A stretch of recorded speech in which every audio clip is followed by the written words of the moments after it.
humbly do I take my leave, my father. Time invests in you. Go.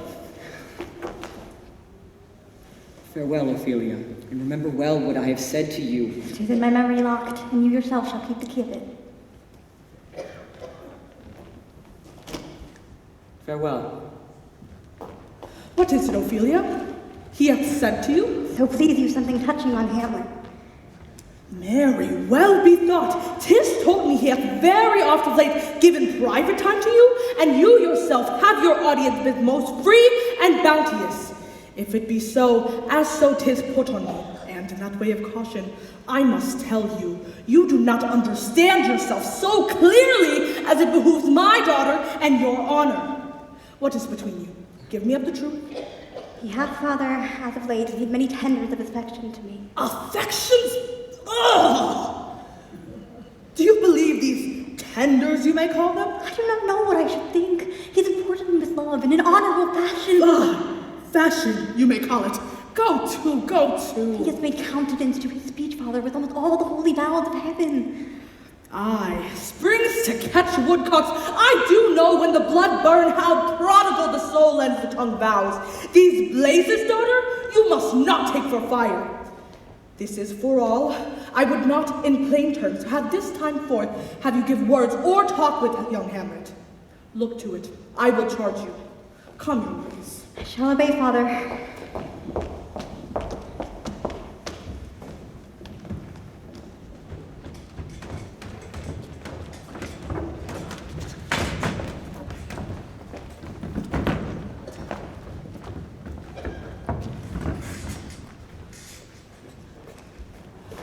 What hour now? I think it lacks of 12. No, it is struck. Indeed, I heard it not. Then draws near the season wherein the spirit helps one to walk. Look! It comes! Angels and ministers of grace, defend us! Be thy intent wicked or charitable, thou comest in such a questionable shape that I will speak to thee. I will call thee Father. Oh, answer me! Well, let me not burst into ignorance, but tell what this may mean, that thou, dead corpse, revisits thy business on earth. Say, why is this? Wherefore? What should we do?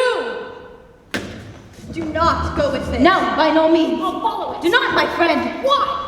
What should be the fear? I do not set my life at a pin's fee. And for my soul, what can it do that being a thing immortal as itself? I'll follow it. What if it tempt you to run the flood, my lord, and there assume some other horrible form which might deprive a person of reason and draw you into madness? Think of it! I'll follow you! You shall not go, my lord! Hold off your hand! You shall not go! Unhand me, gentlemen! My fate cries out! By heaven, I'll make a ghost of him that lets me! I say, away! Let us follow. 'Tis not fit thus to obey. Half after.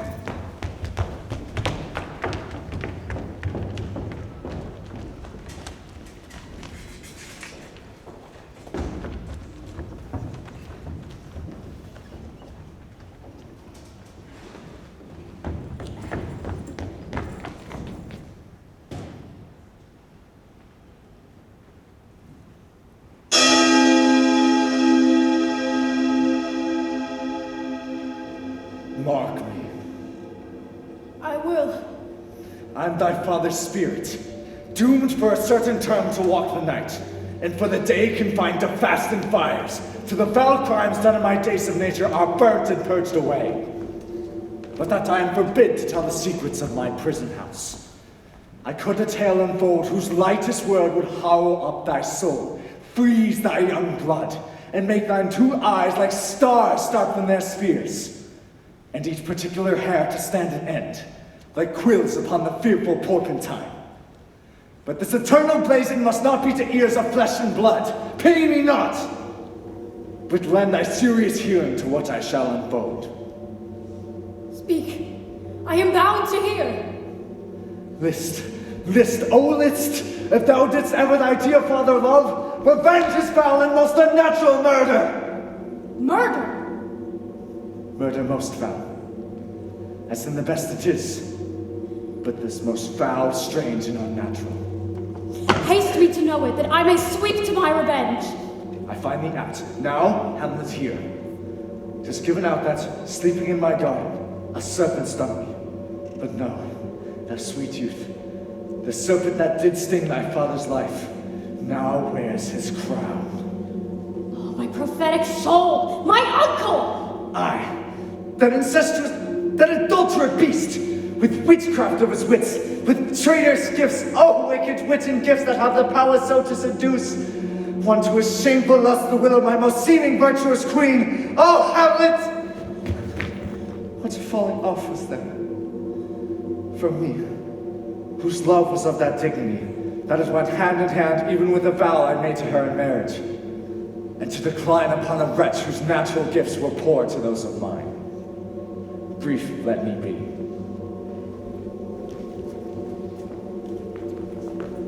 Sleeping in my garden, my custom always of the afternoon, upon my secure hour thy uncle stole with juice of cursed poison in a vial, and in the porches of my ear did pour the leprous stimulant, whose effect holds such enmity with blood of man, that swift as quicksilver it courses through the natural gates and alleyways of the body. Thus was I, sleeping, by a brother's hand, of life, of Frank, of wife at once dispatched, no reckoning made, but sent to my account with all my imperfections on my head. Oh, horrible! Horrible! Most horrible! If thou hadst nature in thee, bear it not. Let not thy royal bed of Denmark be a couch for luxury and damned incest. But howsoever thou pursuest this act, taint not thy mind, nor let thy soul contrive against thy mother aught. Leave her to heaven, and those thorns that in her bosom lodge to prick and sting her. Fare thee well at once.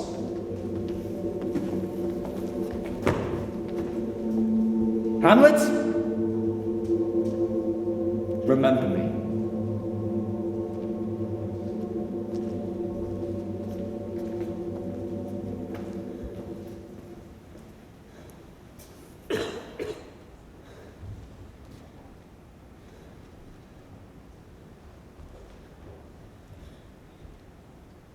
Oh, all you host of heaven.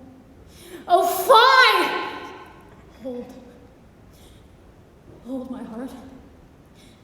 In you my sinews grow not instant old, but bear me stiffly up. Remember thee? Aye, thou poor ghost. Yea, from the table of my memory I'll wipe away all fond records that youth and observation have copied there, and thy commandment all alone shall live within the book and volume of my brain, unmixed with baser matter. O most pernicious woman! O villain! Villain! Smiling, damn it, villain! Meet it is that I may set it down, that one may smile and be a villain!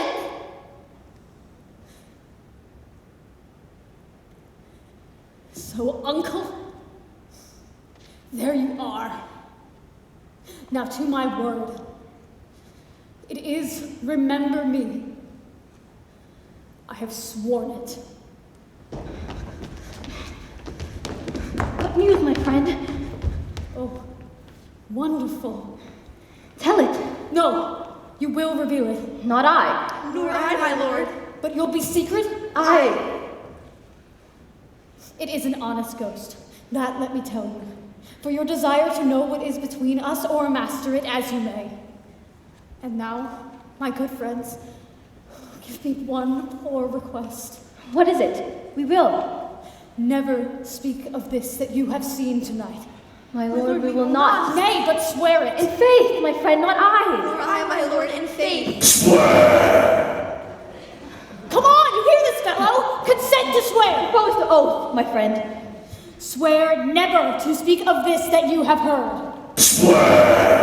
Oh, day and night, but this is wondrous strange. And therefore, as a stranger, give it welcome. There is more in heaven and earth, Horatio, than is dreamt of in your philosophy. But come. Here, as before, never so help your mercy, how strange or odd soe'er I bear myself. as I perchance hereafter shall think me to put an antic disposition on, that you, at such time seeing me, never shall note that you know aught of me. This do swear, so grace and mercy at your most need help you. Swear! We swear! So, gentlemen, with all my love, I do commend me to you. Let us go in together. And still your fingers on your lips, I pray. The time is out of joint.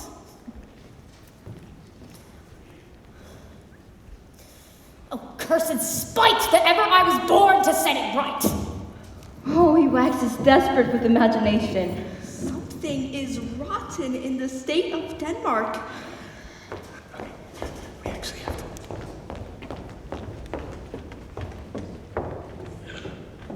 You should do marvelous wisely, good Ronaldo, before you visit Laertes in France to make inquire of his behavior. My lord, I did intend it. Marry, well said, very well said. Look you, sir, take you as 'twere some distant knowledge of him, as thus, I know his father and his friends, and impart him. Do you mark this, Ronaldo? Aye, I do. And impart him, but you may say not well. What was I about to say? By the mass, I was about to say something. Where did I leave?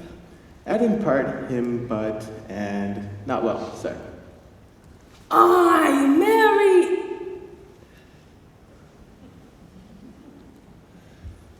By indirections, find directions out. So my former lecture and advice shall you, my son. You have me? Have you not? I have. God be with you. Fare you well. Good, my lord. Oh, also, observe his inclinations yourself. I shall, my lord. Oh, and let him ply his music. I will, my lord. Farewell. Fare you well. Goodbye. How now, Ophelia? What's the matter? Father, I have been so affrighted. With what, in the name of God? Hamlet! He with his doves that all unbraced, he comes before me. Mad for thy love. I do not know, but truly I do fear it. What said he? He took me by the wrist, and he held me hard. Then with his other hand, he goes to the length of his arm, and with his other hand does o'er his brow. He falls to such perusal of my face as he would draw it. Long he stayed so. He then raised a sigh so piteous and profound as it did seem to shatter his bulk and end his being. That done, he lets me go, and with his head over his shoulder turned, he seemed to find his way without eyes, for out the door he went without their helps to last spended their light on me. Come, go! I will go seek the king. This is the very ecstasy of love. I am so... Whoa. Have you given him any hard words of late? No, my father, but as you did command, I did repel his sweet words to me and denied his access to me. That hath made him mad. I'm sorry, with better heed and judgment I have not observed him. I fear he did, but trifle bestrew my jealousy. Ah, by heavens, it is proper for our age to cast beyond ourselves in our opinions. That is as common for the younger sort to lack discretion. This must be known, which, being kept close, might move more grief to hide than hate to utter love. Come.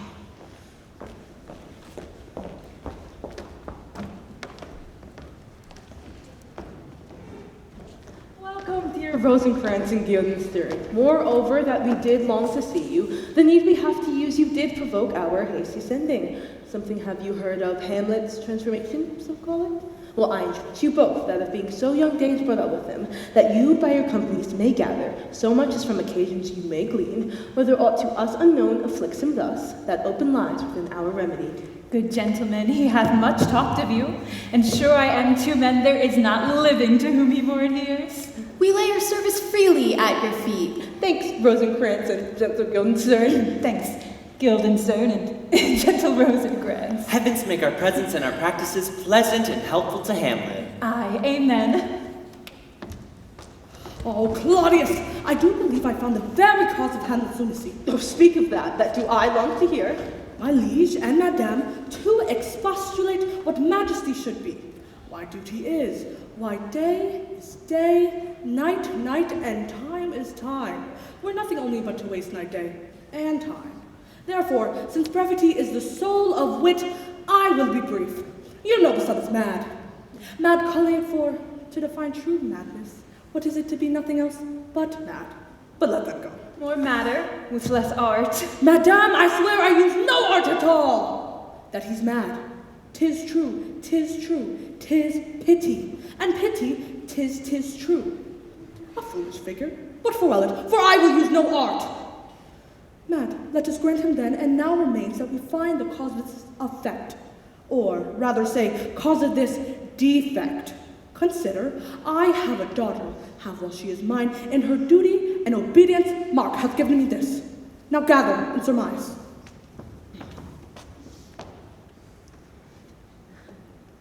To the most beautified Ophelia. That is an ill phrase, a vile phrase, but you shall hear thus. Oh, in her excellent white bosoms, the Came this from Hamlet to her? Good madame, I will be faithful. Doubt thou the stars are fire. Doubt that the sun doth move. Doubt truth to be a liar, but never doubt I love. Oh, dear Ophelia, I am ill at these numbers.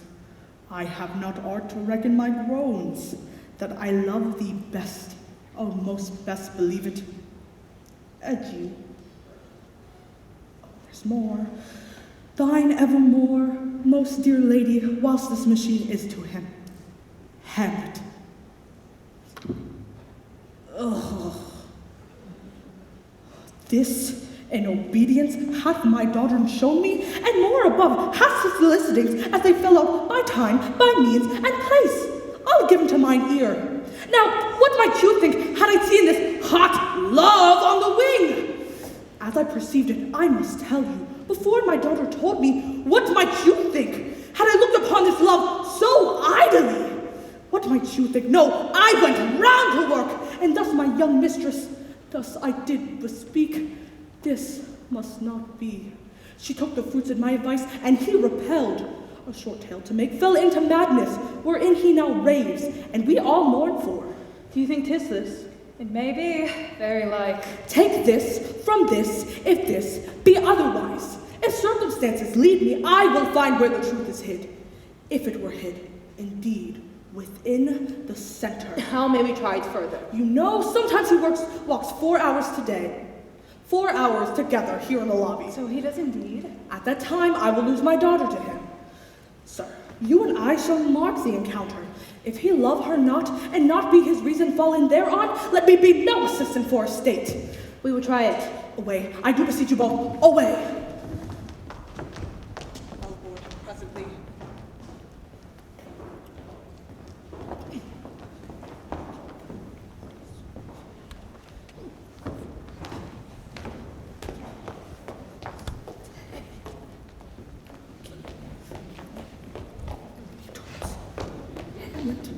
Hey, sir. He turns again. Hamlet. How does my good Hamlet? Well, Do you know me, my lad? excellent well. You are a fishmonger. Not I. Then I would you were so honest a man. Honest, my lad. Aye, sir. To be honest, as this world goes, is to be one man plucked out of 10,000. Well, that's very true, my lad. Have you a daughter? I have. Let her not walk in the sun. Conception is a blessing, but as she may conceive, friend, look to it. How do you say by that? Still harping on my daughter. Yet he not knew me at first. He said I was a fishmonger. Oh, he is far gone. Well, I'll speak to him again. What do you read, my lad? Words, words, words. What is the matter? Between who? I mean the matter that you read, my lad. Oh, slander, sir. For the satirical rogue here says that old men have gray hairs, that their faces be wrinkled, and that they have a plentiful lack of wit. This be madness? There is method in it. Will you walk out of the air, lad? Into my grave. Well, indeed, that is out of the air. Oh. How pregnant sometimes his replies are! I will leave him and suddenly contrive the means of the meeting between him and my daughter. Hamlet, I will take my leave of you. You cannot, sir, take anything from me that I will more willingly part with all. Except my life. Fare you well.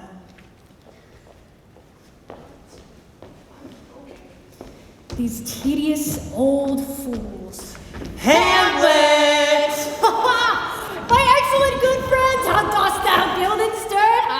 Rosencrantz! Oh, my good lads, how do you both? Happy, and now we're not over happy. On Fortune's cap we are not the very button. Nor the soles of her shoe. Neither. What news? None, but that the world's grown on us. Then is doomsday near? What have you deserved at the hands of Fortune, my good friends, that she sends you to this prison hither? Prison, my friend. To me, this is a prison.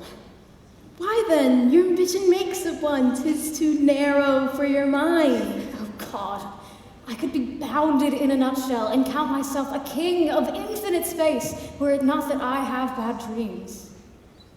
But, in the beaten way of friendship, what make you here? To visit you, my friend. No other occasion. Were you not sent for?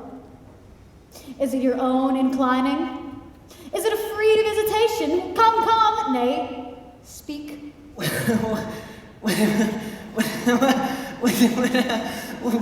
should we say, dear friend? Anything but to the purpose. You were sent for, and there is a kind of confession in your looks which your modesties have not craft enough to color. I know my uncle and mother have sent for you. To what end, friend? That you must teach me. But by the obligation of our ever-preserved love, be even and direct with me whether you were sent for or no. What say you? We were sent for. I will tell you why, so shall my anticipation prevent your discovery. I have of late, but wherefore I know not, lost all my mirth, forgone all custom of exercises, and indeed, it goes so heavily with my disposition that this goodly frame, the earth, seems to me but a sterile promontory. Yet what a piece of work is a man. How noble in reason, how infinite in faculties, the beauty of the world, the paragon of animals, and yet, to me, what is this quintessence of dust? Man delights not me, no, nor woman neither, though by your smiling you seem to say so. My friend, there is no such stuff in my thoughts. Why did you laugh then when I said man delights not me? To think, my friend, if you delight not in man, what meager entertainment the players shall receive from you. What players are they? Even those you were wont to take such delight in, the tragedians of the city. There are the players. Gentlemen, you are welcome. Oh, your hands, come then, you are welcome. But my uncle father and aunt mother are deceived. In what? I am but mad north-northwest. When the wind is southerly, I can tell a hawk from a handsaw. My lad, I have news to tell you. My lad, I have news to tell you. These actors come hither, my lord, the best actors in the world, either for tragedy, comedy, history, pastoral. Well, then there's also pastoral comical, pastoral historical, tragical historical pastoral comical, the oracle, scene indivisible, and poem unlimited. For the law of writ and liberty, these are the only men.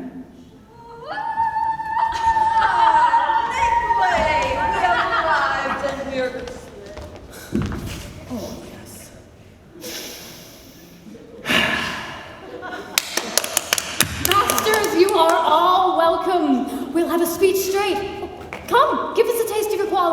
become a passionate speech. What speech, my good lord? I heard thee speak me a speech once. 'Twas Aeneas' tale to Dido, and thereabout a bit especially when he speaks of Priam's daughter. If it live in your memory, begin at the line... Oh, let me see. Oh. The rugged Pyrrhus, like the Hyrcanian beast. Oh, 'tis not so. Begins with Pyrrhus. The rugged Pyrrhus, he whose sable arms, black as his purpose, did the night resemble, when he lay couched in the ominous horse. So proceed you. Oh, 'fore God, my lad! Well spoken, with good accent and good discretion. Hath now this black and dread complexion smeared with heraldry more dismal, head to foot. Now is he total ghouls, horridly tricked with blood of fathers, mothers, daughters, sons, baked and impasted with the parching streets that led a tyrannous and damned light to their lord's murder, roasted in wrath and fire, and thus oversized with coagulate gore, with eyes like carbuncles, the hellish Pyrrhus old grandsire Priam seeks. This is too long. As is your life, sir. Prithee, say on. Prithee, no more. Oh, 'tis well. I'll have thee speak out the rest of this later. Polonius, will you sooth players be well bestowed? Do you hear? Let them be well used, for they are the abstract and brief chronicles of the time. After your death, you would better have a bad epitaph than their ill report while you live. Come, sirs.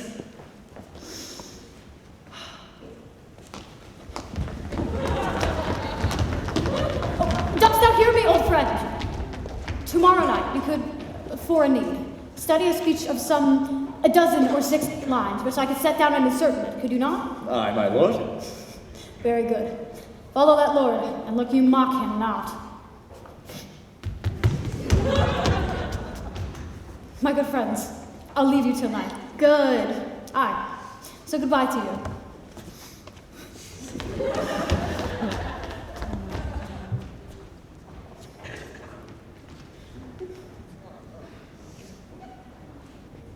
Now I am alone.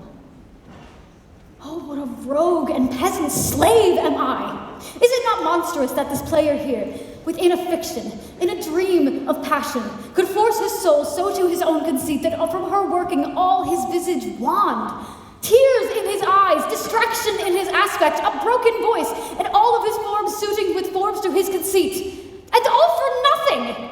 What would he do, had he the motive and cue for passion that I have? He would drown the stage with tears and cleave the general ear with horrid speech, confound the ignorant and amaze indeed the very faculties of eyes and ears.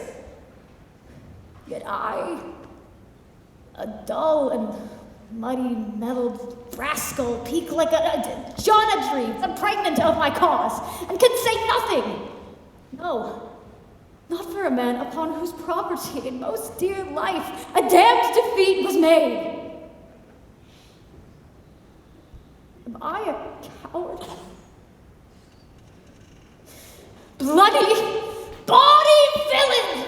Remorseless, treacherous, lecherous, kindless villain! Oh, vengeance! Why? What an ass am I? It is most grand that I, the son of a dear father murdered, must unpack my heart with words. Well, fly on it! Fly! About my brain.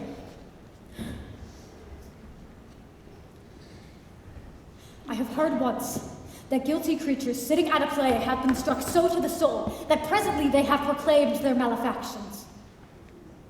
I'll have these players play something like the murder of my father before mine uncle. I'll observe his looks. If he do blench, I'll know my course.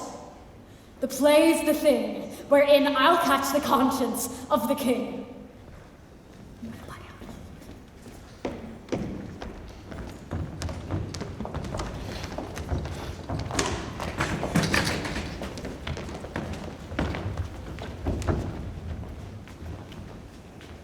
And can you by no drift of conference get from him why he puts on this confusion? He does confess he feels himself distracted, but from what cause he will by no means speak. Nor do we find him forward to be sounded, but with crafty madness keeps aloof when we would bring him to some confession of his true state. Did you assay him to any pastor? Madam, it so fell out that certain players we wrought in the way. Of these we told him, and there did seem in him a kind of joy to hear of it. I think they have ordered this knight to play before him. 'Tis most true. He beseeched me to entreat you both to hear and see the matter. Good fellows, give him a further edge and drive these purpose into these delights. We shall, sir. Ophelia, prepare yourself, for we have closely sent for Hamlet hither. We shall bestow ourselves, that seeing unseen, we may of your encounter frankly judge, and gather by as he has behaved, if it be the affliction of love, or know that thus he suffers for. And for your part, Ophelia, I do wish that your good beauties be the happy cause of Hamlet's wildness. So shall I hope your virtues will bring him to his wonted way again, to both your honors. Madam, I wish it may.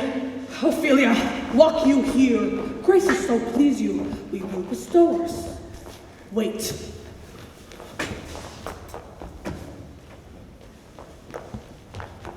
Read this book. A show of such exercise may color your loneliness. I hear him coming. Let's withdraw.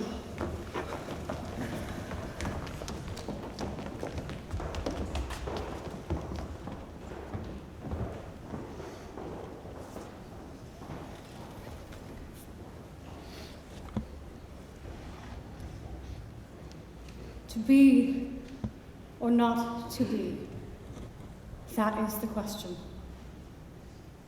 Whether 'tis nobler in the mind to suffer the slings and arrows of outrageous fortune, or to take up arms against a sea of troubles, and by opposing, end them, to die, to sleep, no more.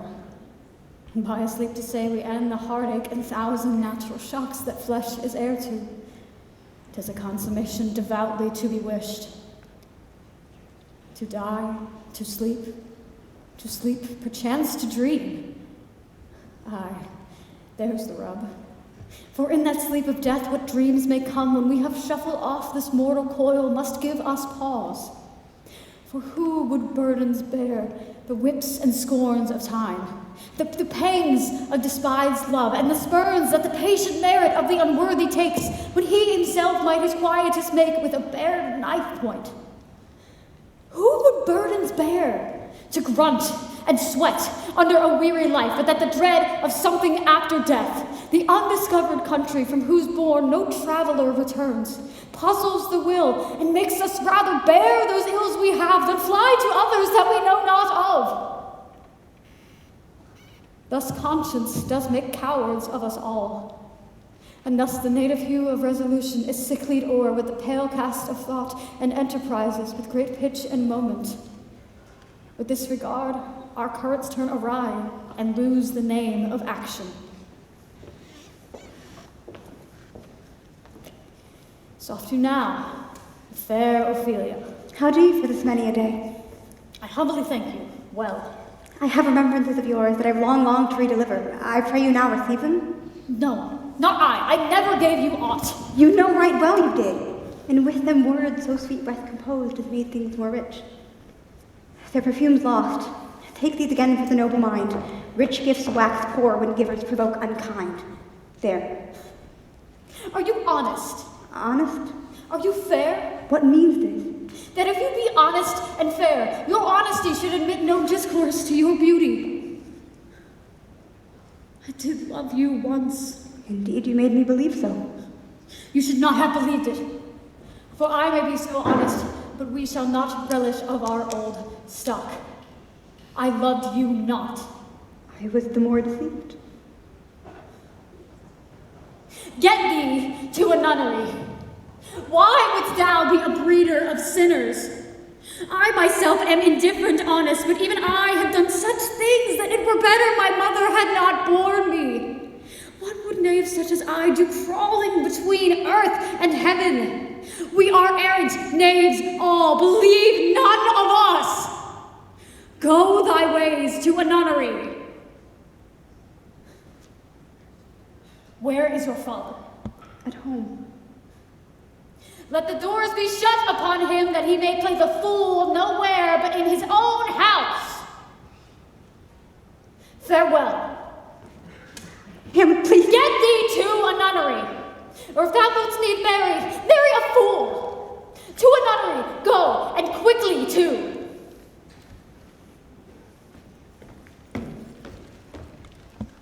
Go thy ways to a nunnery. I'll have no more on it. It hath made me mad. I say we will have no more marriage. Those that are married already, all but one, shall live. The rest will keep as they are. To a nunnery. Go.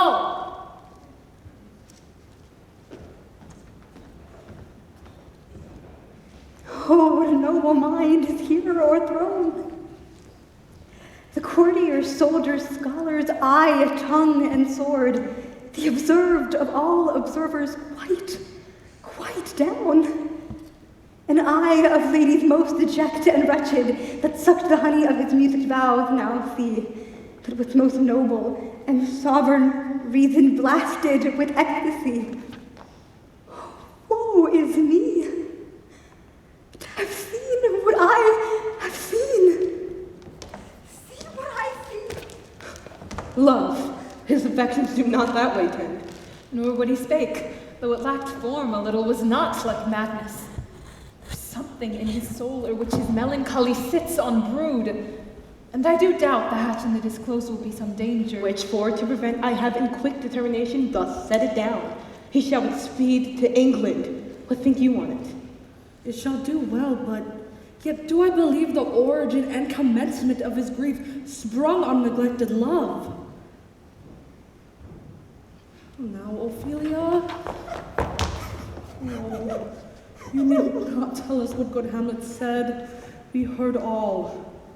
And Claudius, do as you please, but if you hold it fit after the play, let his mother all alone entreat him to show him his grief. Let her be round with him. I'll be placed, so you please, in the ear of all the conference. If she find him not, to England send him, or confine him where your wisdom best shall think. Shall be so. Madness and great months must not on much go.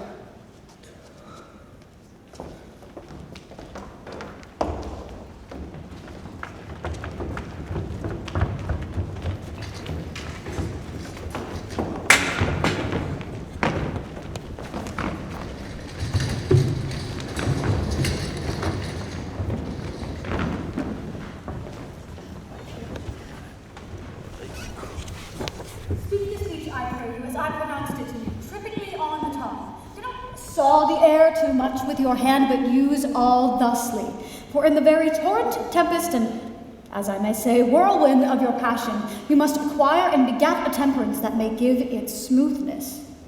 Oh, it offends me to the soul to hear a fellow tear a passion to tatters, to very rags, to split the ears of the common folk, who, for the most part, are incapable of nothing but inexplicable dumb shows and noise.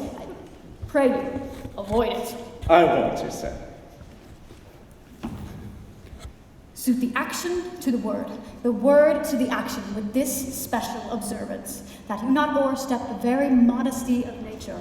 For anything so o'erdone is done for the purpose of playing, whose at the beginning first and was, is now, as 'twere, to hold the mirror up to nature, to show virtue her own image, scorn her own belief, and the very age and body of time his weight and temperance.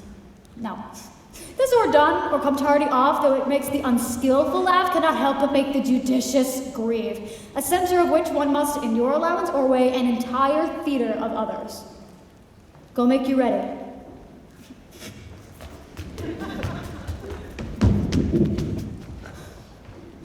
Horatio, thou art e'en just a man, as my conversation coped withal. Oh, my friend. Nay, do not think I flatter. For what advancement may I hope from thee that hast no revenue but to feed and clothe thee? Why should the poor be flattered? Dost thou hear? Since my dear soul was mistress of her choice, and could of men distinguish, her election hath sealed thee for herself.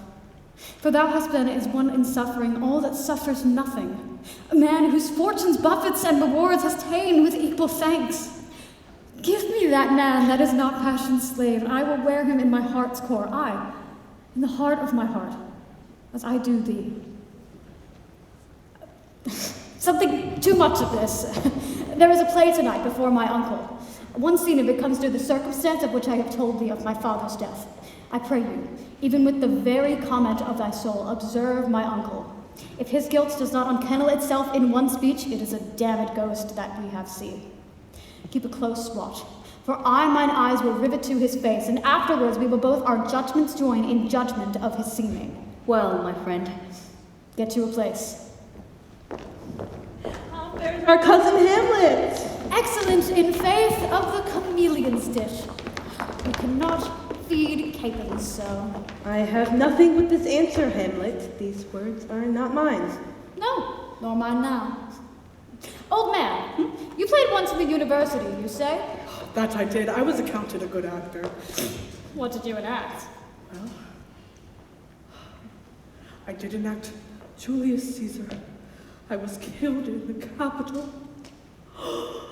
Brutus killed me. It was a brute part of him to kill so capital a calf there. Be the players ready? Aye, they say upon your patience. Come hither, my dear Hamlet, sit by me. No, good mother. Here's prospect, more attractive. Ooh, okay. Do you mark this? Lady, shall I lie in your lap? No, I mean, my head upon your lap. you are married tonight.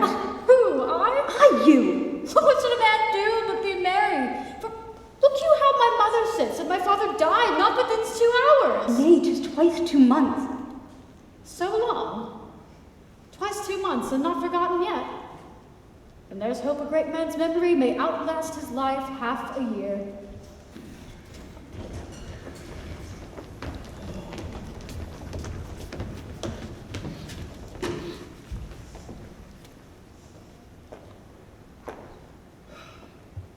For us and for our tragedy, here stooping to your clemency, we beg your hearing patiently. Is this a prologue, or 'Tis brief. as woman's love? Oh, wow.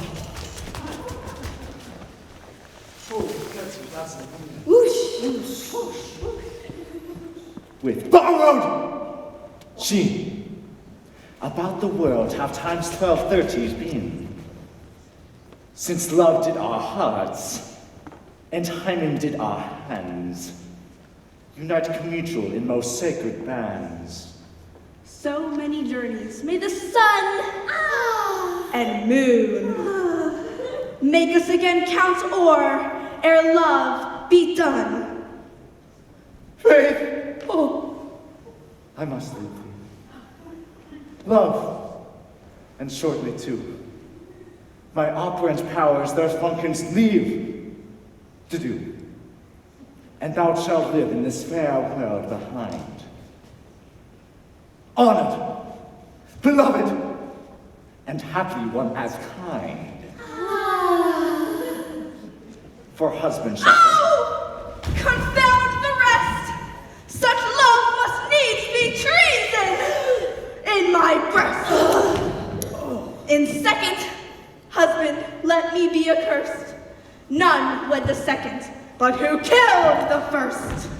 Harsh accusation! A second time I killed my husband dead. When second husband kisses me in bed. I do believe you think what now you speak. But what we do determine off we break. What to ourselves in passion we propose. That passion ending, doth thy purpose lose. So think thou wilt no second husband wed, but die thy thoughts when thy first lord is dead. Both here and hence pursue me lasting strife. If, once a widow, ever I be wife. 'Tis deeply sworn, sweet. Leave me here awhile. My spirits grow dumb, and fain I would beguile the tedious days with sleep. thy brain, and never come mischance between us twain. Madam, what think you of this play? The lady doth protest too much, methinks. Oh, but she'll keep her word. What do you call the play? The Mousetrap. This play is the image of a murder done in cold blood. It's a knavish piece of work, but what of that? We that have free souls, it touches us not. That is the brother to the king. You are as good as the chorus. You will see anon how the murderer gets the love of his brother's wife. Thoughts black, hands act, drugs fit, and time agree. Confederacies and else no creature see. Thou mixture rank of midnight weeds collected, of Hecate's band, thrice blasted, thrice infected. Thy natural magic and dire property, unwholesome life, usurp immediately. What? Father, where are you going? Frightened with false fire! How dare you? It was about to just get good! Why come on, every single time? What? Lights! You do not work here. Ophelia! I was laughing. Why were you laughing? Ophelia! I don't care. Your dad? What was that? Ophelia! I'm coming!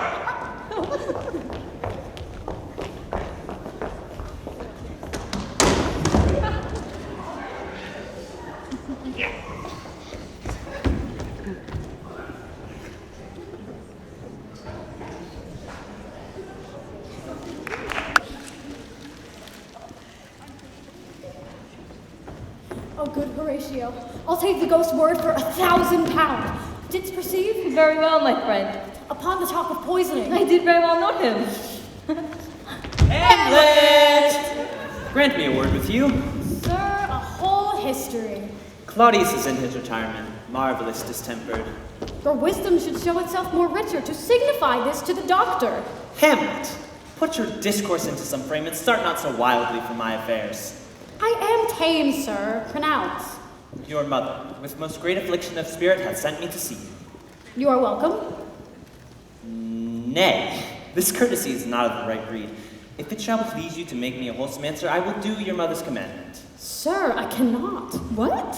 Make you a wholesome answer. My wit's diseased. But my mother, you say? Then thus she says, your behavior hath struck her into amazement and admiration. Oh, so wonderful a son together can astonish a mother so. She desires to speak with you in her chambers ere you go to bed. You'll board her presently as if she were 10 times our mother. Hamlet, you did once love me. And do still. By these pickers and stealers. What is your cause of distemper? You do surely bar the door upon your own liberty if you deny your grapes to your friend. Oh, the recorders! Let me see one.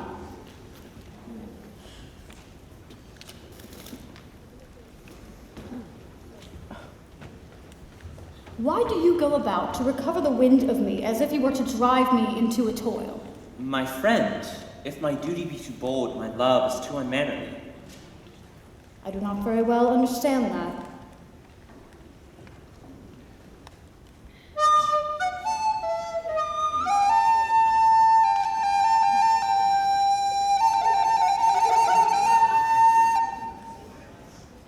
Will you play upon this pipe? I cannot. I have not the skill. Why, look you now. How unworthy a thing you make of me. You would play upon me. You would seem to know my stops. You would pluck out the heart of my mystery. And there is such music, excellent voice in this little organ, yet you cannot make it speak. Sblood, you think I am easier to be played on than a pipe? Call me what instrument you will, though you can fret me, you cannot play upon me.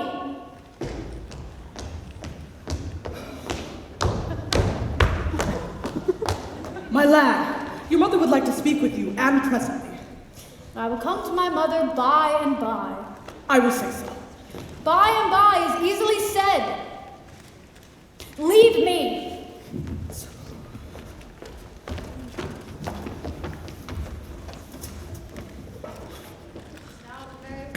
time of night, soft now to my mother. Oh, heart, lose not thy nature.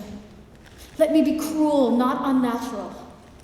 I will speak daggers to her, yet use none.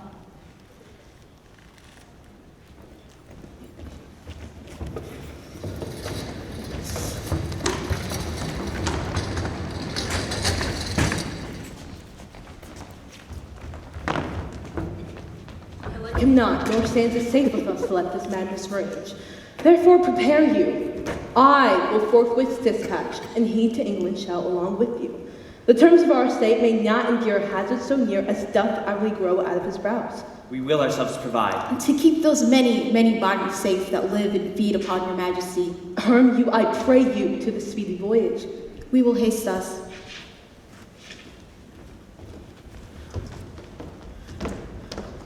He's going to his mother's chamber. Behind the curtain, I'll convey myself. Fare you well. I'll call upon you ere you go to bed to tell you what I know. Thanks, dear my friend.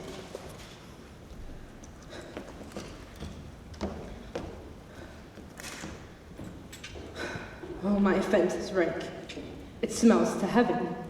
It hath the eldest mark of Cain upon it, a brother's murder. Pray can I not, though inclination be as sharp as will? My stronger guilt defeats my stronger intent. What if these cursed hands were thicker than itself with brother's blood? Is there not enough rain in the sweet heavens to wash it as white as snow? And what's in prayer but this twofold force to be forestalled ere we come to fall, or pardon being down? Then I'll look up. My fault is past, but oh, what form of prayer can serve my turn? Forgive me my foul murder. Well, that cannot be, since I am still possessed of those effects for which I did the murder. My crown, my ambition, my wife. May one be pardoned and retain the offense? In the corrupted currents of this world, offense's gilded hand, seen by justice, and often 'tis seen the wicked prize itself. It buys out the law. But 'tis not so above.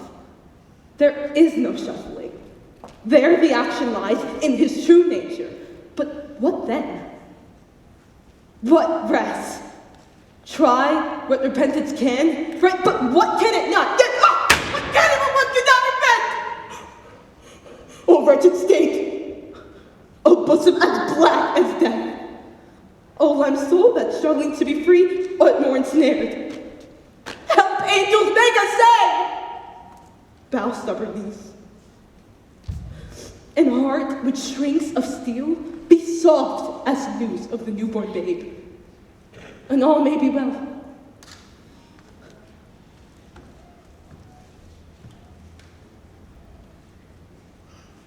Now might I do it, Pat. Now he is praying, and now I'll do it. And so he goes to heaven, and so I am revenged. That would be scanned. A villain kills my father, and for that I, his sole son, do the same villain send to heaven! Oh, why, this is higher and sourer, not revenge. He took my father grossly, as flush as May. Am I revenged then to take him in his passing when he is fit and seasoned for the passage? No. When he is drunk, asleep, or in his rage, or in the incestuous pleasure of his bed, then trip him, so that his heels may kick at heaven, and that his soul may be as damned and black as hell whereto it goes. My mother stays. This physic but prolongs thy sickly days.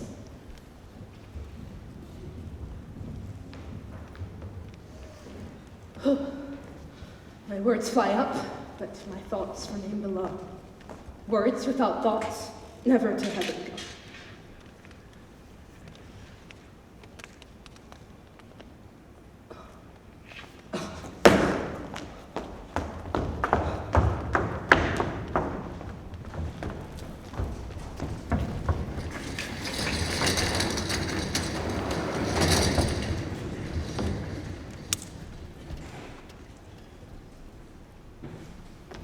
He will come straight.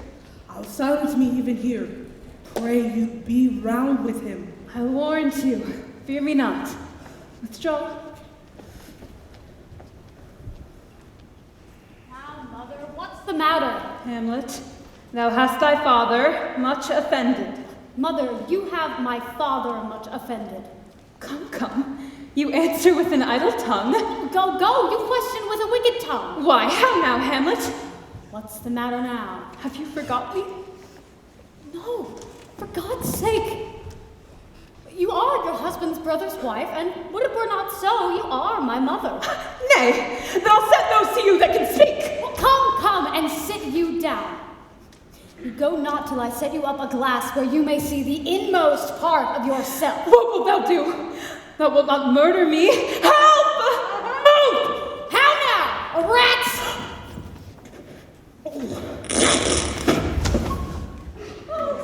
I am slain. What hast thou done? Nay, I know not. Is it my uncle? Oh, what a rash and bloody deed is this! A bloody deed! Almost as bad, good mother, as kill a man and marry with his brother. Kill a man?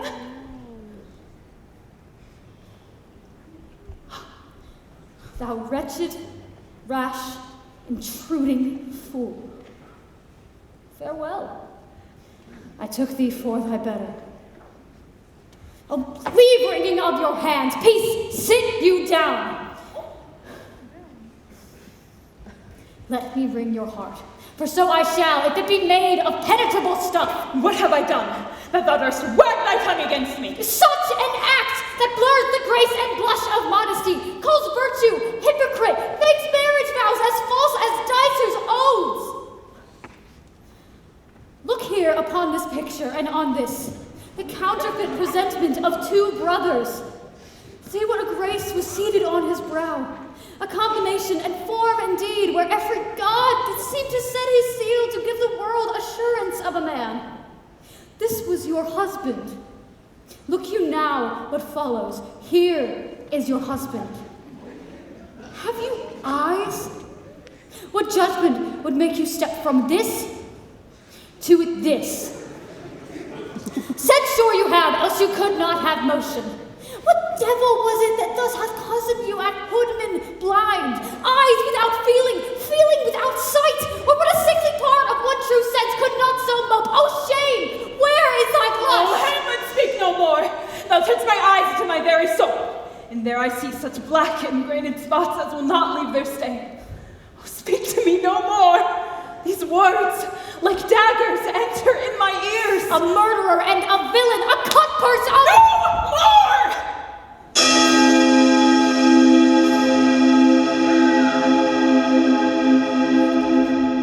What would your gracious figure? Alas, he's mad.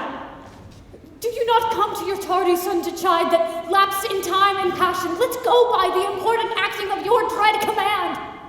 Oh, say! Do not forget, this visitation is but to whet thy almost blunted purpose. But look, amazement on thy mother sits. How is it with you, lady? Alas, how is it with you, that you do bend your eye on vacancy, and with the incorporeal air do hold discourse? O gentle son, whereon do you look? On him! Look you, how pale he glares! Lest you not let me go with the important acting of your dread command, then what I want will warrant true merit, tears perchance for blood! To whom do you speak this? Do you see nothing there? Nothing at all, yet all that as I see. What, look you there, my father, in his habit as he lived! Look where he goes, even now! This is mere madness. This is the coinage of your brain, this body, this creation. Madness is very cunning in. Madness? My pulse, as yours, doth temperately keep time, and makes as healthful music. It is not madness that I have uttered. Mother, for love of grace, lay not that flattering unction to your soul, that not your trespass, but my madness speaks. It will but skin and film the ulcerous place, whiles rank within, mining all, infects unseen. Repent what's past, avoid what is to come, and do not spread the compost on the weeds to make them rancor. Oh, Hamlet, thou hast cleft my heart in twain. Oh, throw away the worser part of it and live the purer with the other half. Good night, but go not to my uncle's bed. Assume a virtue if you have it not. For this dead lord, I do repent. I will bestow him and will answer well to the death I gave him. So again, good night. I must be cruel only to be kind. This bad begins, and worse remains behind. Be thou assured, if words be made of breath, and breath of life, I have no life to breathe what thou hast said to me.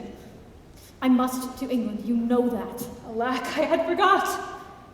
'Tis so concluded on. There's letters sealed, and my 2 schoolfellows whom I would trust as adders fang, they bear the mandate. Let it work. This man will set me packing. This counselor is now most still, most secret, and most grave, who was, in life, a foolish and prating knave. Come, sir, to draw toward an end with you. Good night, mother.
What, Gertrude? How does Hamlet? Mad as the sea and wind when both contend, which is the mightier. In his lawless fit, behind the curtain, hearing something stir, whips out his rapier, and in this brainish apprehension, kills the unseen Polonius. No heavy deed. It had been so with us had we been there. His liberty is full of threats to us all, to you yourself, to us, to everyone. Alas, how shall this heavy deed be answered? It will be laid to us. Where has he gone? To draw apart the body he had killed. For whom his very madness, like some ore among a mineral of metal's base, shows itself pure. He weeps for what is done. Oh, Gertrude, come away. This vile deed we must, with all our skill, both countenance and excuse. Friends both, go seek Hamlet out. Speak fair and bring the body into safety. I pray you haste into this. Oh, Gertrude, come away. My soul is full of discord and dismay.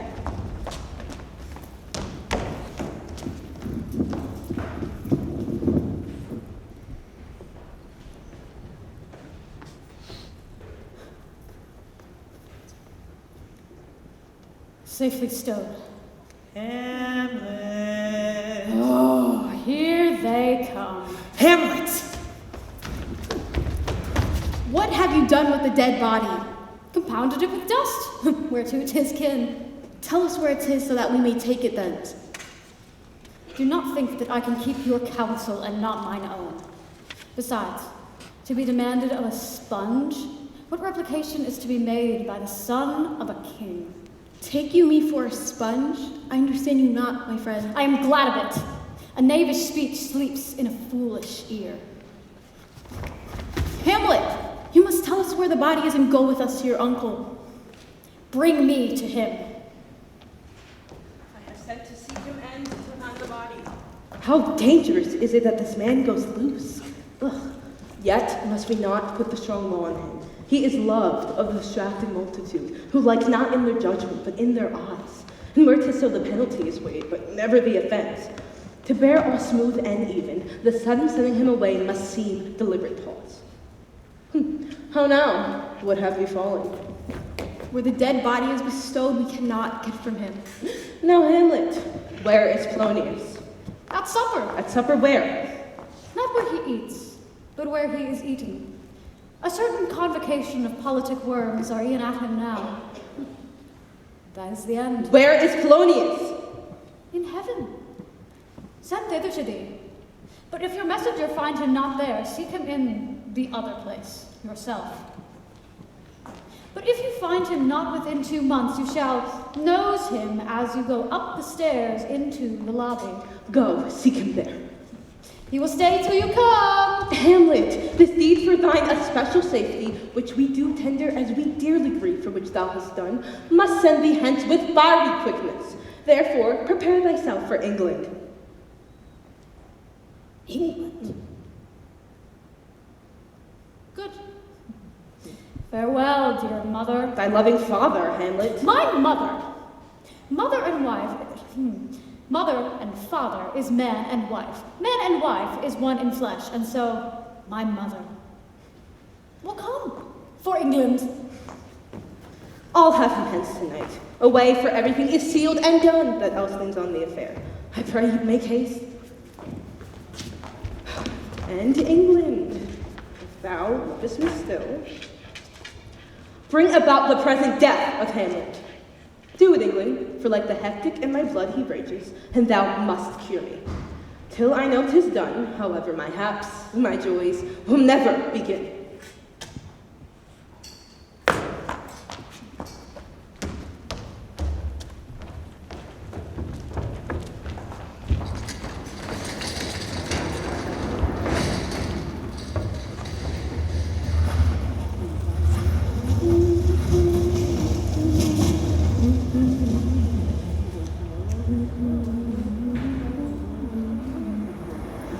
Good sir, whose powers are these?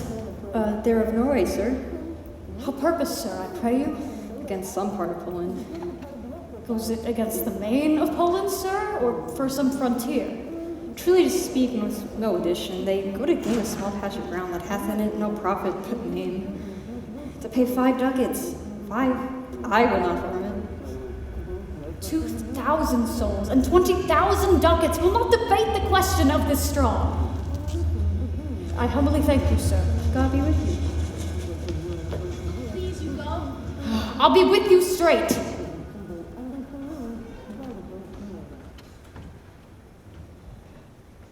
How all my occasions do inform against me and spur my dull revenge. What is a man if his chief good and market of his time be but to sleep and feed, a beast no more? Sure he that made us with such large discourse of looking before and after, gave us not that capability and godlike reason to fuss in us unused.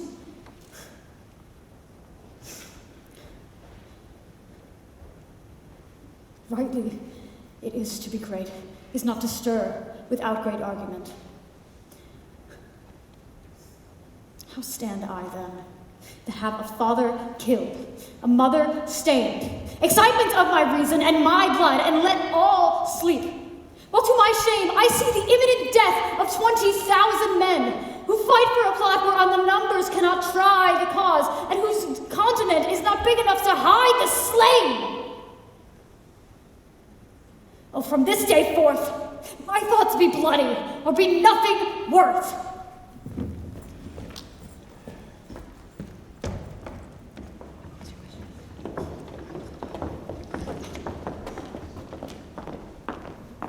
I will not speak with her. She's unfortunate, indeed distract. Her mood will needs be pitied. What would she have? She speaks much of her father, says she hears there's tricks in the world and hems and beats her heart. Her winks and nods and gestures indeed would make one think there might be thought, though nothing sure yet much unhappily. 'Twere good she was spoken with. Let her come in. To my sick soul, each toy seems prologue to some great amiss, so full of artless jealousy is guilt. It spills itself in theory to be spilt. How now? How should I, your true love, know from another one? Alas, sweet lady, what imports this song? Say you? Nay, pray you, mark. He is dead and gone, lady, he is dead and gone. Nay, but Ophelia. Pray, mark. White his shroud as the mountains know. Alas, look here, my love. How do you, Ophelia? Lord, we know what we are, but we know not what we may be. Conceived upon her father. Up he rose and donned his clothes, and of the chamber door he led in a maid that out a maid never departed more. Ophelia. We can end on it. Quoth, see, before you tumbled me, you promised me to wed. How long have she been thus? I hope all will be well. We must be patient. But I cannot bear but weep to think that they would lay him in the cold ground. My brother shall hear of it. So I thank you for your good counsel. Good night. Good night. Oh, this is the poison of deep grief. It springs all from her father's death, and now behold. Oh, Gertrude itself is not in single spies, but in battalions. First her father slain, and next your son gone, he the most violent author of just his own remove. The people muddy, thick, and unwholesome in their thoughts and whispers of good Phoenyx' death, and we have done but greenly to bury him in secret. Poor Ophelia, divided from herself and her fair judgment. What is the matter? Save yourself, my lord. Laertes in a riotous head overbears your guard. Where is Claudius? Give me my father! Good Laertes! That drop of blood that's calm proclaims me a bastard! What is the cause, Laertes, that thy rebellion looks so giant-like? Let him go, Gertrude. Tell me, Laertes, why thou art thus incensed. Let him go, Gertrude. Speak, man. Where is my father? Dead. But not by him. Let him demand his fill. How came he dead? I'll not be juggled with. To hell, allegiance! To this point I stand at both the worlds I give to negligence. Let come what comes. Only I'll be revenged most truly for my father. Who shall stay you? My will? Not all the world. Good Laertes, if you desire to know the certainty of your dear father, is it written that in soothsake you will draw both friend and foe, winner and loser? None but his enemies. Right now you speak like a good child and true gentleman, that I am guiltless of your dear father, and am most sensibly in grief for it. It shall as level to judgment peer as day does to your eye. Let him come in.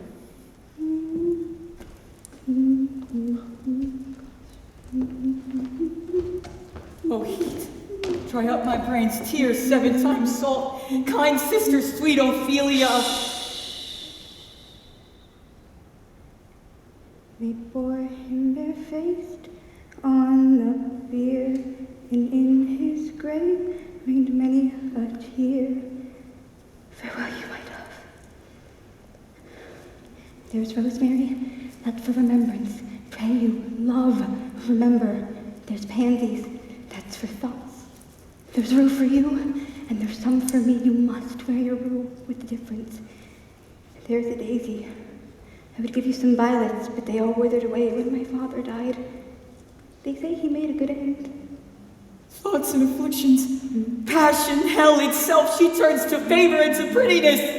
Will he not come again? Will he not come again? No, no, he is dead. Go to that deathbed. He will never come again. He is gone. He is gone. Do you see this? Oh, God! Go. Laertes, if by direct or by collateral hand you find us touch, we will our kingdom give, our crown, our life, and all that we call ours to you in satisfaction. But if not, be you content to lend your patience to us, and we shall jointly labor with your soul to give it due content. Let this be so. His means of death, his obscure funeral, no noble rite, no formal ostentation, cry to be heard as from heaven to earth, and I must call it question. So you shall. And where the offense is, let the great axe fall. I pray you go with me.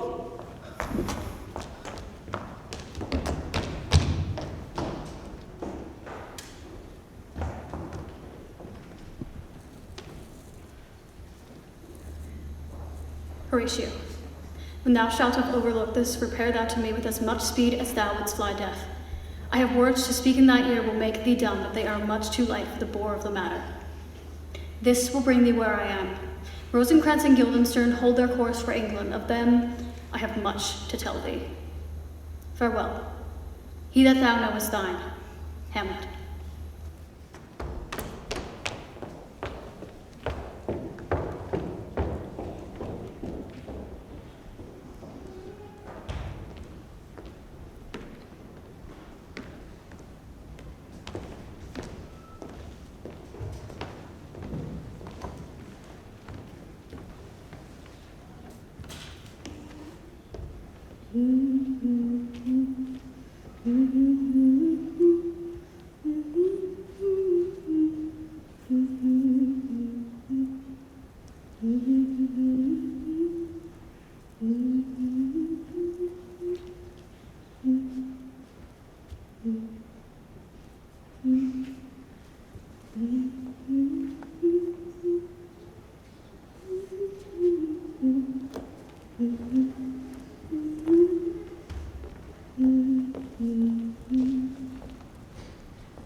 Must your conscience my acquittance seal, and you must put me in heart for friend. Sith have you heard, and with a knowing ear, he who hath your noble father slain, pursued my life.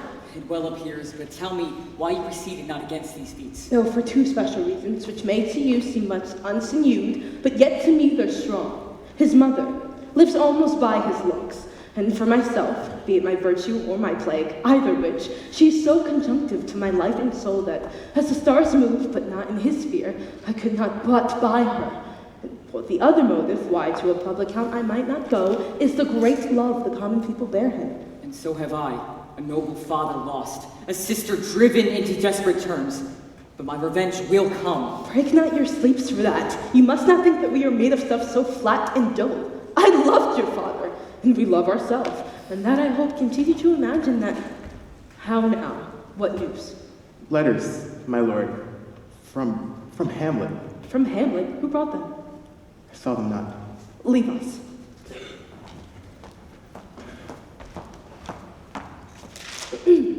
High and mighty, you shall know I am set alone on your kingdom. Tomorrow shall I beg to leave to see your kingly eyes, when I shall, first asking your pardon, thereunto recount the occasion of my sudden or strange return. Hamlet. Know you the hand? 'Tis Hamlet's character. Let him come. It warms the very sickness in my heart that I shall live and tell him to his face, thus didst thou. One woe doth tread upon another's heel, so fast they follow. Your sister's drowned, Laertes. Drowned? Where? She fell into the brook. Her clothes spread wide and mermaid-like. A while they bore her up, but long it could not be, till that her garments, heavy with their drink, pulled the poor wretch from her melodious lay to muddy death. Alas, that she is drowned. Drowned. Too much water pour thou for Ophelia, and therefore I forbid thy tears. But yet it is our trick. When these are gone, I have a speech of fire that fain would blaze. Let's follow, Gertrude. How much I had to do to calm his rage. Now fear I will have to give it start again. Therefore, let's follow. Gosh.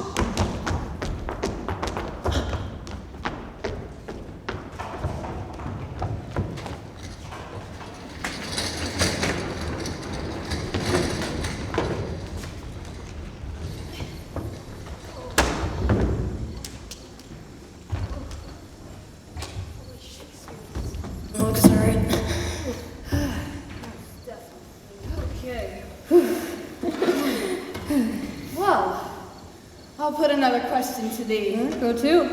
What is he that builds stronger than either the mason, the shipwright, or the carpenter? The gallows maker, for that frame outlives 1,000 tenants. I like thy wit well in good faith. The gallows does well. Do it again, come. Who builds stronger then, a mason, a shipwright, or a carpenter? Aye, tell me that. Very now I can tell. Do it.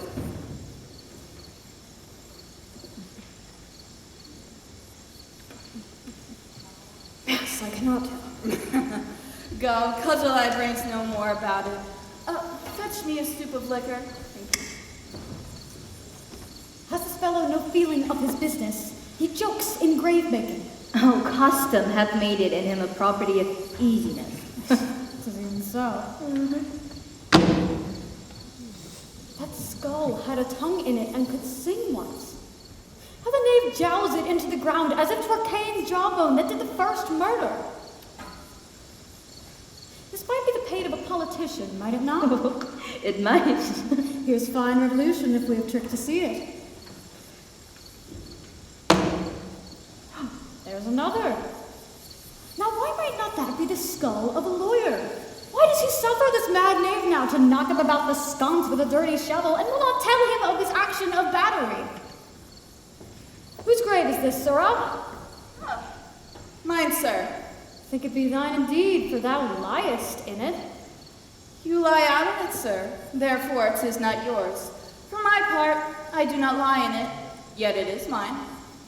You do lie in it, to be in it, and say it is thine. 'Tis for the dead, not for the lively, therefore thou liest.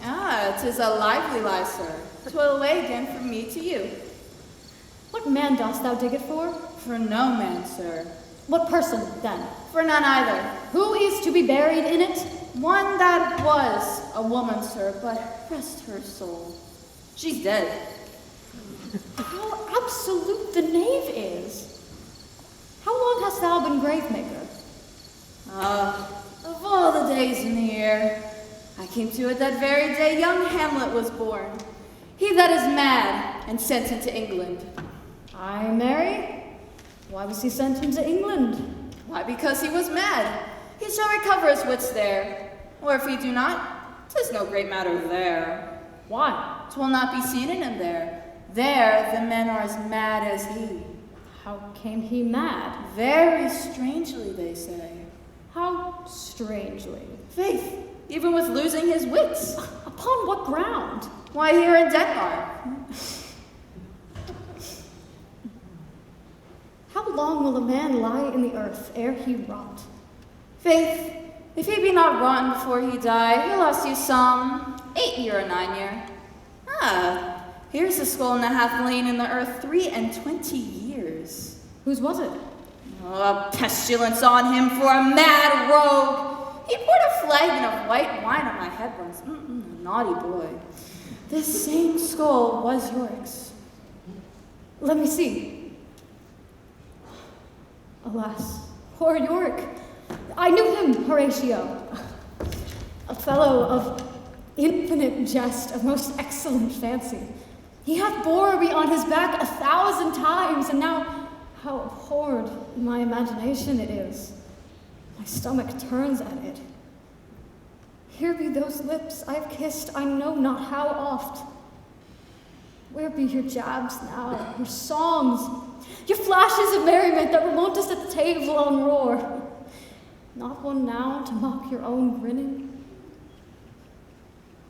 To what base uses must we return, Horatio? Imperious Caesar, dead and turned to clay, might stop a hole to keep the wind away.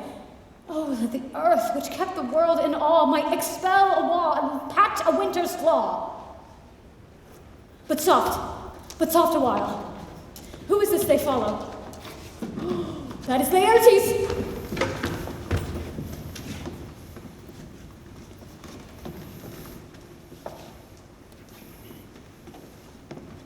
What ceremony else? Her obsequies have been as far and large as we have warranty. Her death was doubtful, and but that great command or weighs the order, she should in ground and sanctified been lodged, yet here she is. Must there no more be done? No more be done. We should profane the service of the dead to sing a requiem. Lay her in the earth, and from her fair and unpolluted flesh may violets spring. I tell thee, churlish priest, a ministering angel shall my sister be, when thou liest howling. What? The fair Ophelia. Farewell. I hoped thou should have been my Hamlet's wife.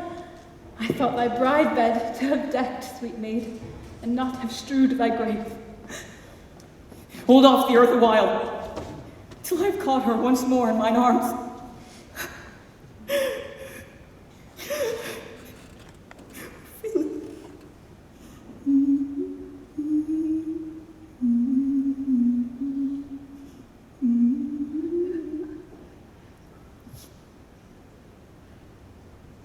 Now pile your dust upon the quick and dead, till of this flat a mountain you have made.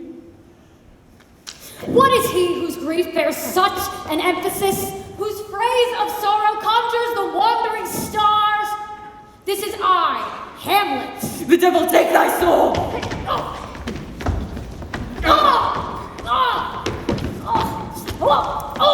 Take thy fingers from thy throat, for though I am not quick tempered and rash, yet have I in me something dangerous, which let thy wisdom hold off thy hand! Pluck them asunder! Hamlet, good friend, be quiet!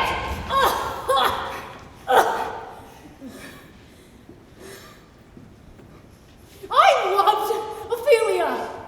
40,000 brothers could not with all their quantity of love make up my sum.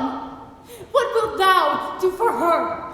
Oh, he is mad, For Laertes. love of God, forbear him. Swoons, show me what thou wilt do. Weep, fight, fast, tear thyself, I'll do it. Dost thou come here to whine, to outface me with leaping into her grave? Be buried quick with her, and so will I. And if thou prate of mountains, let them throw millions of acres on us. This is mere madness, and thus a while the fit will work on him. Hear you, sir. What is the reason you used me thus? I loved you ever. But it is no matter. I pray thee, my love. Good Horatio, wait upon him. Laertes, will you be ruled by me? Aye, my lord. Laertes, was your family dear to you? Why ask you this? What would you do to undertake to show yourself indeed your father's son, your sister's brother more than in words? To cut his throat in the church. Revenge should have no bounds. We'll put on those shall praise your excellence in fencing. Bring you in sport together with Hamlet, your family's killer and wager on your heads. Hamlet, being remiss, will not peruse the foils, so that with ease, or with a little shuffling, you may choose a sword unbaited, and in passive practice requite him for your father and sister. I will do it. And for that purpose, I'll anoint my sword. There is a poison that I bought in France, so mortal that, but a dip a knife in it, no antidote exists. Under the moon can save this thing from death. It is but scratched withal. Well, this project should have a back or second that might hold if it did less proof. Soft, let me see. When he calls for drink, I'll have prepared a challenge we're on butt sipping. If he by chance escape your venom sword, our practice may be held there. We'll put the matter to the present push. This grave shall have a living monument. An hour of quiet thereby shall we see. Till then, in patience, our proceeding be.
Horatio.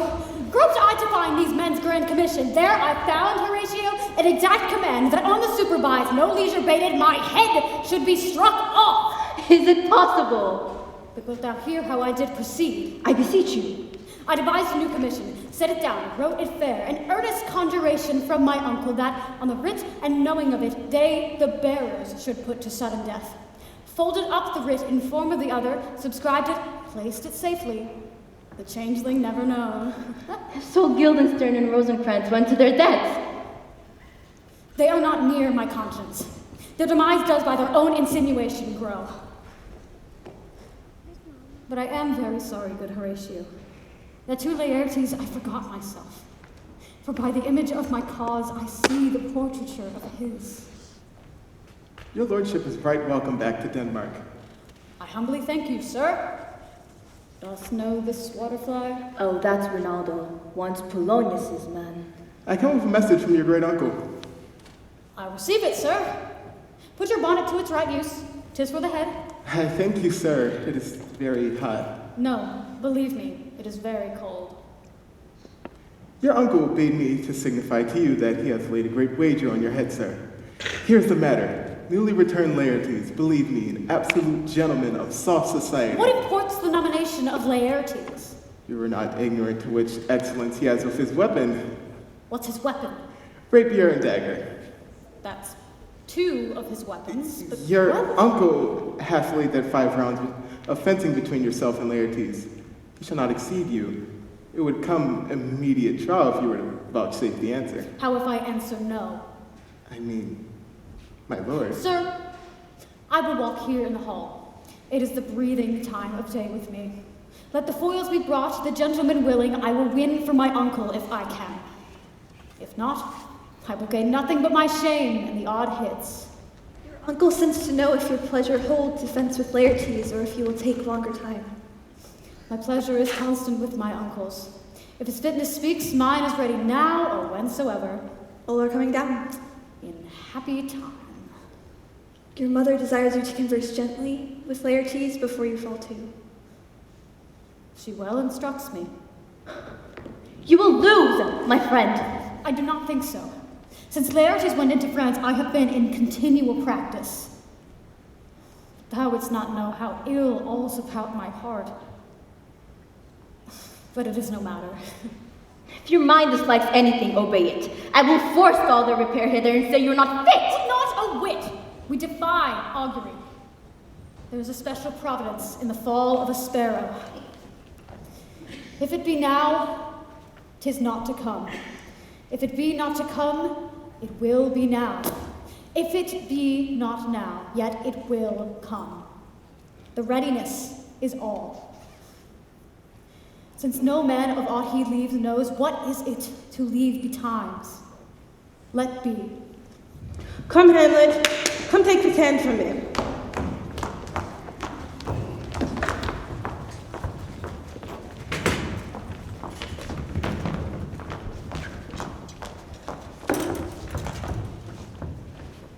Give me your pardon, sir. I have done you wrong.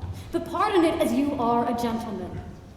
This presence knows, and you must needs have heard, how I am suffered with a poor distraction. What I have done that might turn nature, honor, and exception roughly awake, I here proclaim was madness. Was it Hamlet, wrong Laertes? Never Hamlet. If Hamlet from himself be ta'en away, and then does wrong Laertes, then Hamlet does it not. Hamlet denies it. Who does it then? His madness. If it be so, Hamlet is of the faction that is wronged. His madness is poor Hamlet's enemy. Sir, in this audience, let my disclaiming from a purposed evil free me so far in your most generous thoughts that I have shot the arrow o'er the house and hurt my brother. I'm satisfied in nature, whose motive in this case should stir me most to my revenge, but in terms of my honor, I stand aloof. But I do receive your offered love like love, and will not wrong it. I thank thee freely, and will this brother's wager frankly play.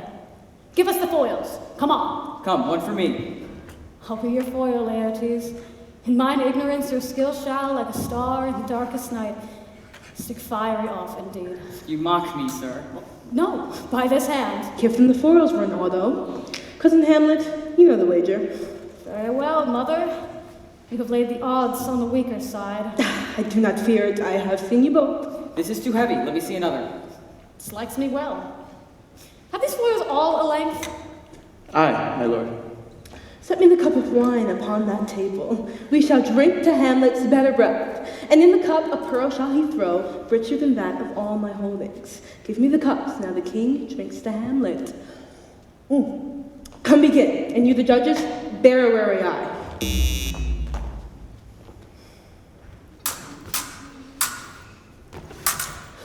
Come on, sir. Come. What? No. Judgment? A hit, a very palpable hit. Well, again. Say, give me drink. Hamlet, this pearl is thine. Here's to thy health. Give him the cup. Oh, set it by a while. I'll play this bout first. Come.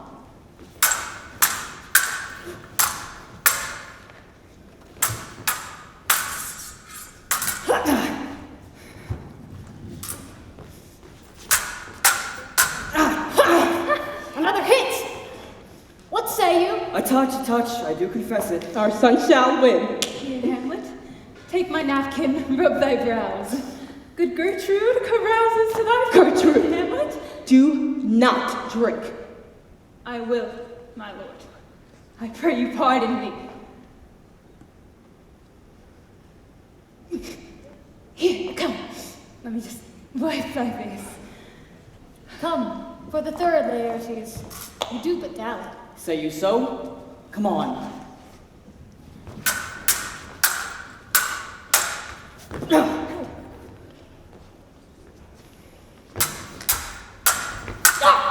Nothing neither way. Have at you now! Come on.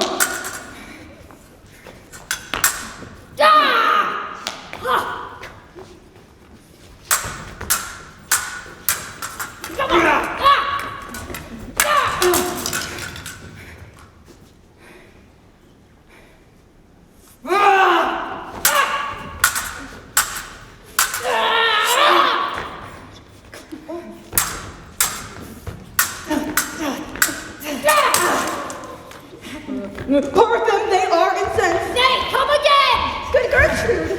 As I bleed on both sides, how is it, Hamlet? How is Laertes? I am justly killed with mine own treachery. What told my mother? She swoons to see them. No, the drink, oh my dear Hamlet, the drink.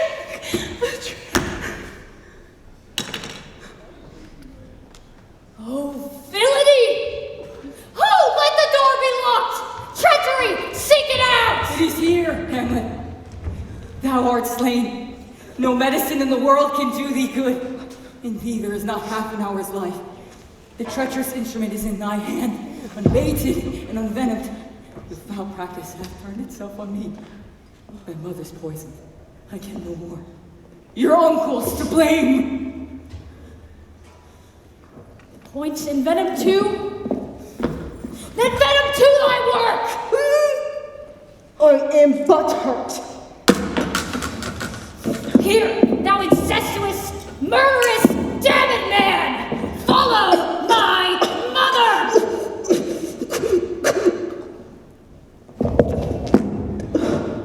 Exchange forgiveness with me, noble Hamlet. Mine and my father's death come not on me, nor thine on me.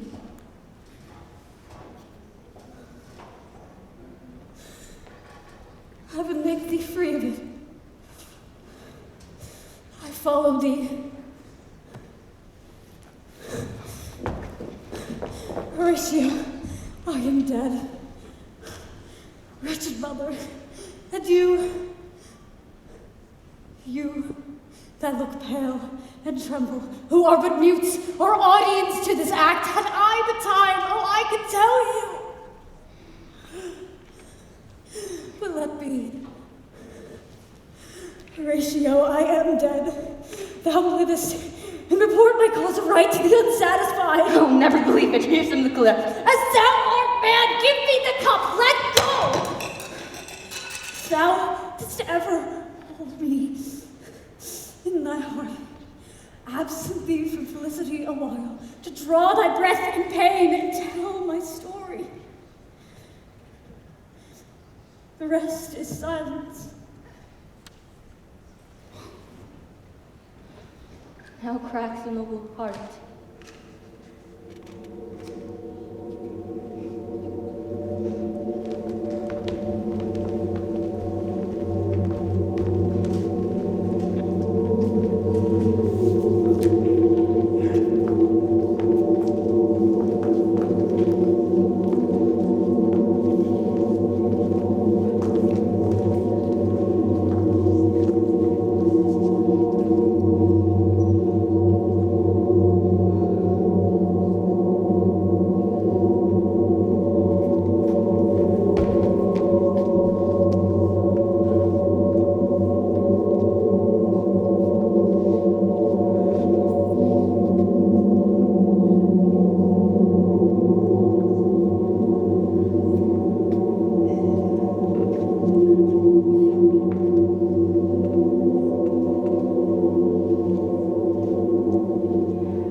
Let me speak to the yet unknown world how these things came about.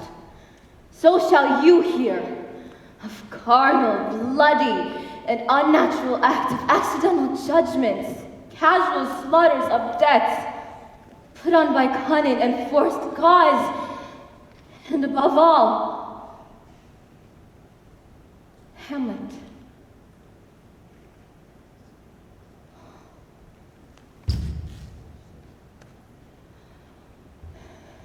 Good night, sweet prince, and flight of angels sing thee to thy rest.